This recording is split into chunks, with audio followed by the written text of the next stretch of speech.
ijazah sarjana kehutanan nomor 1120 atas nama Joko Widodo dengan NIM 1681 KT Fakultas Kehutanan UGM pada tanggal 5 November 1985 yang telah diuji secara laboratoris.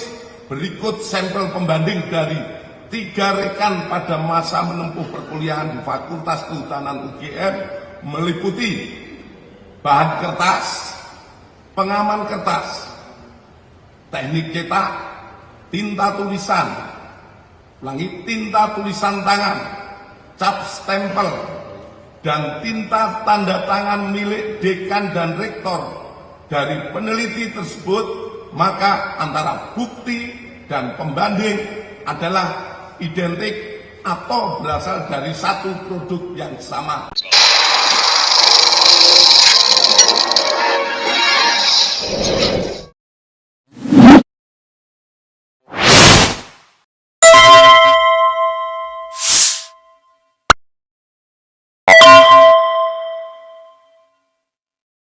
Assalamualaikum warahmatullahi wabarakatuh, sobat RH sekalian. Jumpa lagi kita di channel yang keren ini, keren cadas ya saudara sekalian. Tadi saya baca berita-berita pertemuan Prabowo dengan Putin ya.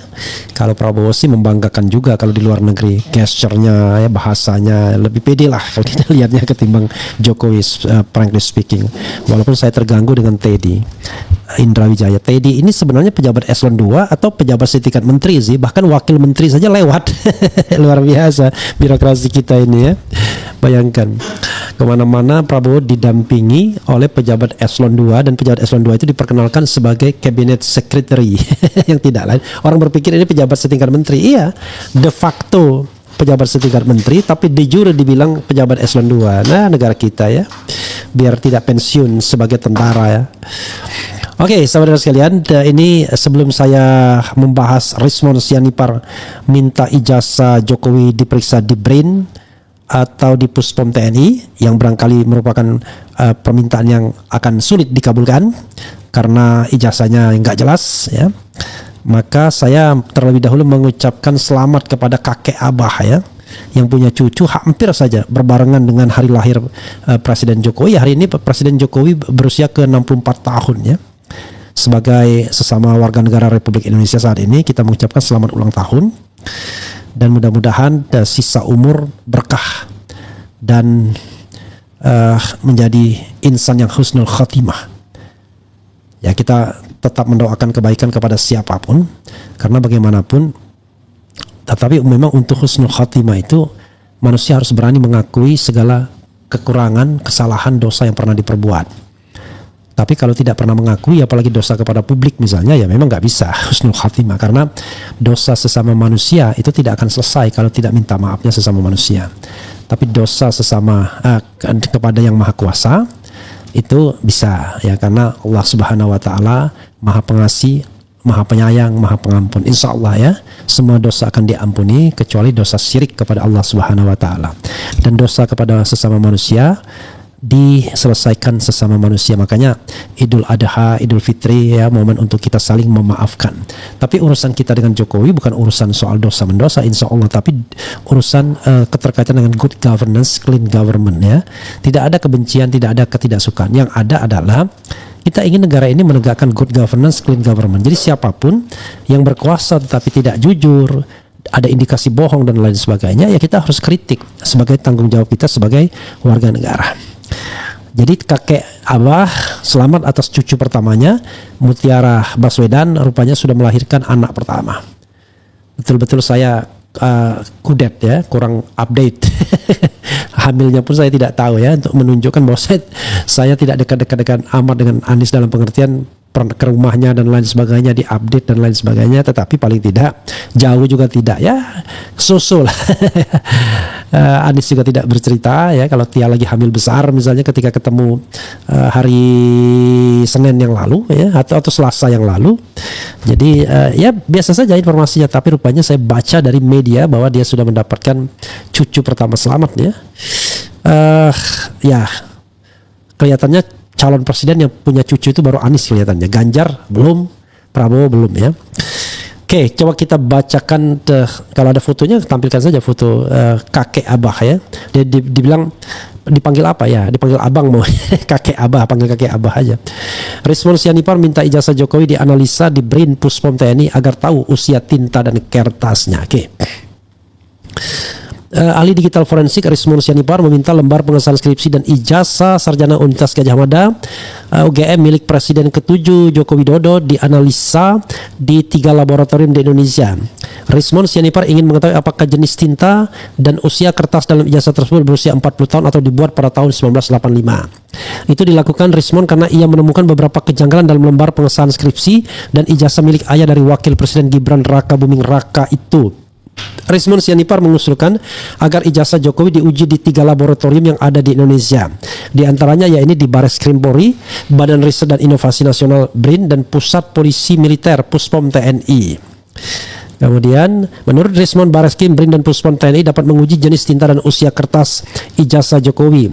Kalau memang ingin membuktikan secara materi dengan bukan lewat narasi-narasi, ayo kita uji lembar pengesahan skripsi maupun ijazah asli Jokowi di 3 tempat. Misalnya Bareskrim Polri yang sudah menyatakan identik atau asli katanya.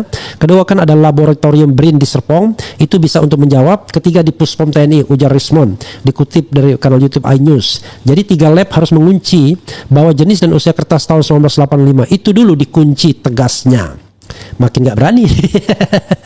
Rismon Sianipar tidak ingin dikatakan mencari perhatian dalam perkara ini. Oleh karena itu ia meminta ijazah Jokowi dianalisa di 3 laboratorium tersebut. Jenis dan usia tinta itu dengan gampang bisa dianalisa supaya tidak ada lagi narasi-narasi ingin pansos, kata Rismon. Saya bilang kejanggalan-kejanggalan yang banyak ini dengan gampang dikunci, diverifikasi dengan 3 lab di Indonesia dengan nggak apa-apa. Di Puspom TNI ada Angkatan Darat AD, Angkatan Laut AL, Angkatan Udara AU ada, di BRIN juga ada, ungkapnya. Menurut Rismon, langkah Bareskrim menguji ijazah Jokowi dan menyebutnya identik tidak menjawab kejanggalan apakah usia ijazah tersebut 40 tahun ya. Ya kalau dibandingkan dengan yang identik tapi sama-sama dibuat tahun 2000-an ke atas ya akan identik ya.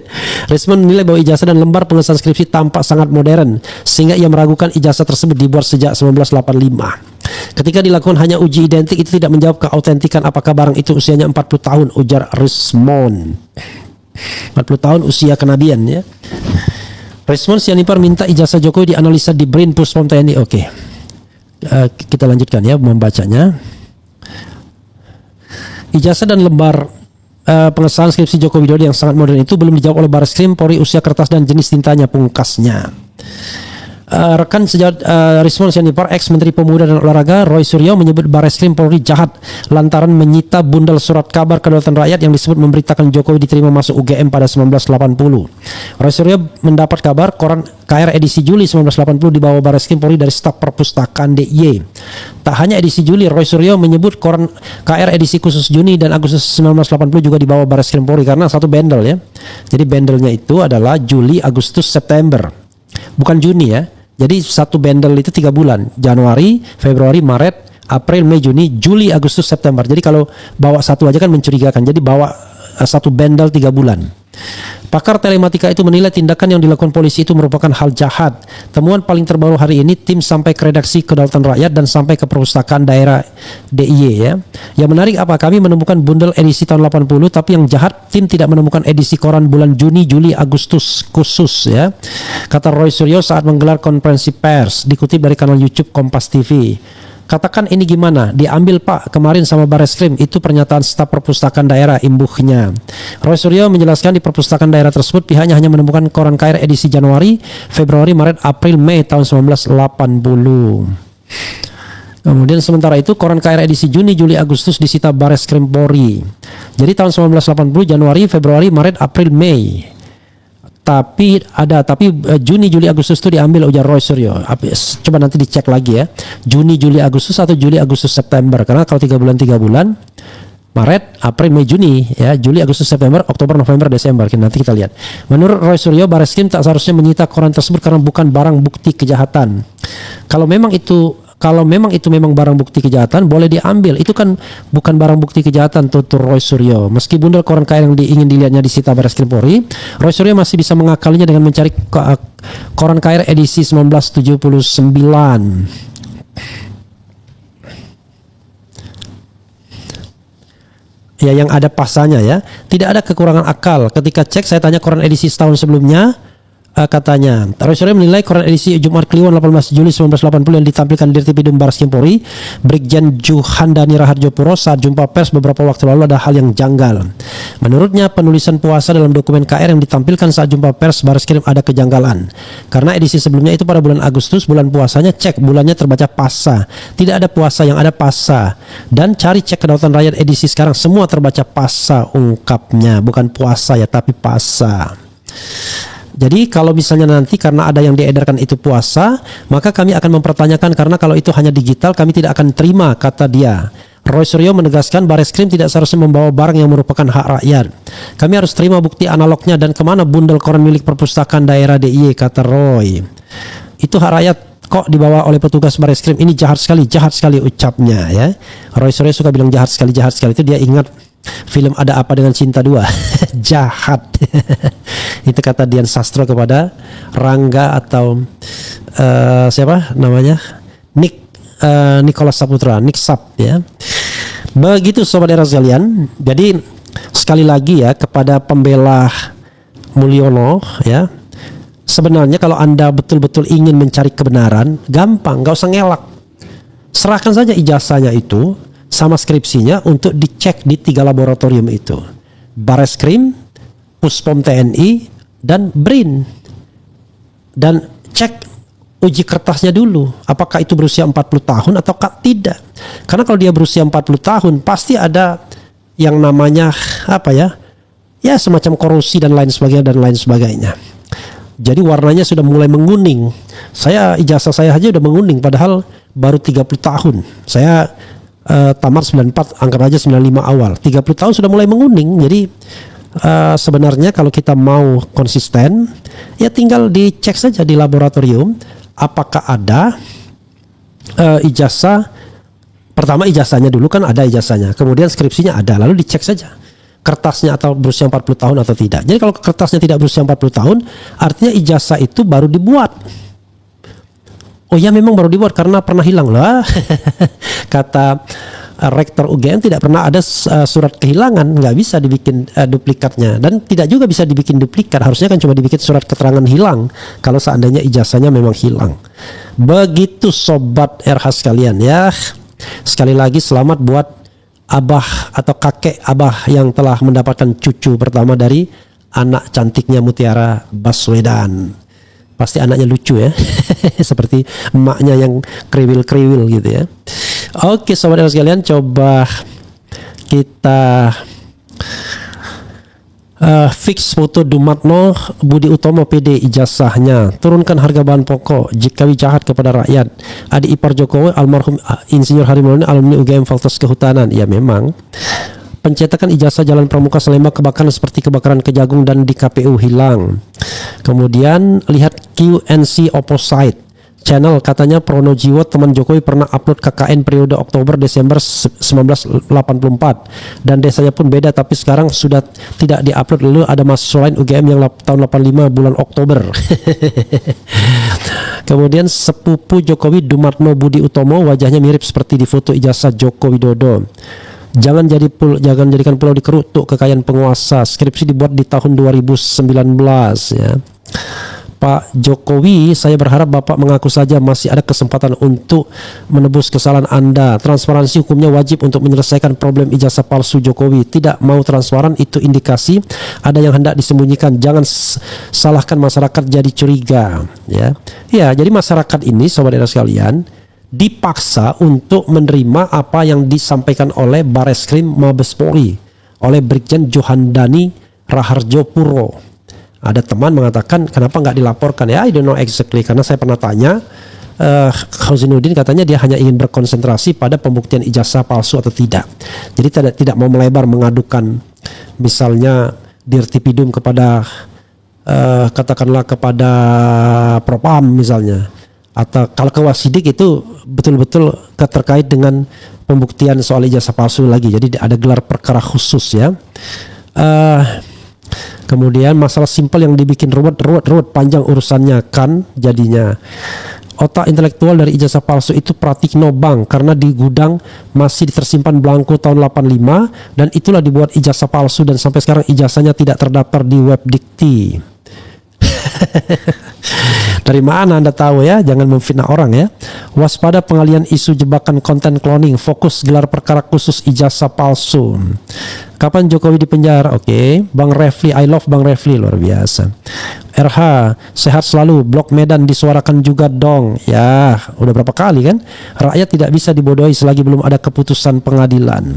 Jadi sekali lagi Sobat Era sekalian, masyarakat atau rakyat tidak boleh dipaksa untuk percaya begitu saja dengan apa yang disampaikan oleh Bareskrim Mabes Polri. Apalagi di RH Channel, kepercayaan terhadap apa yang disampaikan Bareskrim itu rendah sekali. Mayoritas 89 sampai 90% orang tidak percaya Bareskrim. Tidak percaya juga ijazah Jokowi asli. Wah itu sih di channel RH Channel ya silakan saja, tetapi itu realitas yang kita dapatkan. Sekali lagi ya, selamat kepada Abah. Kenapa tidak hari ini, Bah? Tapi Jumat itu hari yang bagus ya untuk kelahiran 20 Juni Jumat. Dan jangan lupa Sobat Era sekalian, 4 Presiden Republik Indonesia lahir pada bulan Juni. Soekarno tanggal 6 Juni, Soeharto tanggal 8 Juni, kemudian Habibie itu tanggalnya tanggal yang, kemudian Jokowi tanggal 21 Juni, dan Habibie itu tanggal, kita cek dulu ya, Juni juga Habibie tanggal bukan September, bukan Habibie, tapi Gus Dur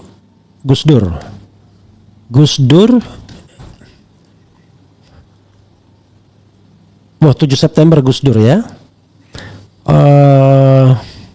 Siapa lagi Presiden Indonesia nih ya? Habibie. Kalau Habibie tanggal 25 Juni, sorry ya, dia meninggal 11 September. Wah luar biasa ya, 25 Juni dan September ini rupanya presiden punya ini ya. Kalau Bung Karno lahir tanggal 6 Juni, meninggal tanggal 21 Juni, ini hari kematian Bung Karno nih, sekaligus hari kelahiran Jokowi ya. Jadi Sobat Era sekalian, itu yang saya ingin sampaikan. Sekali lagi selamat buat abah kakek Anies Baswedan yang sudah mendapatkan cucu pertama. Tentu bahagia sekali ya, walaupun Anda kemudian menjadi tua. Tapi ada pepatah yang mengatakan seorang cucu tidak menyebabkan laki-laki merasa tua ya, sepanjang dia tidak ingat kalau dia adalah suami dari nenek cucu tersebut. Jadi dia artinya suami nenek-nenek. Ya, saudara sekalian, itu saja, mudah-mudahan ini bermanfaat. Wassalamualaikum warahmatullahi wabarakatuh. Keren, cadas. Ciao.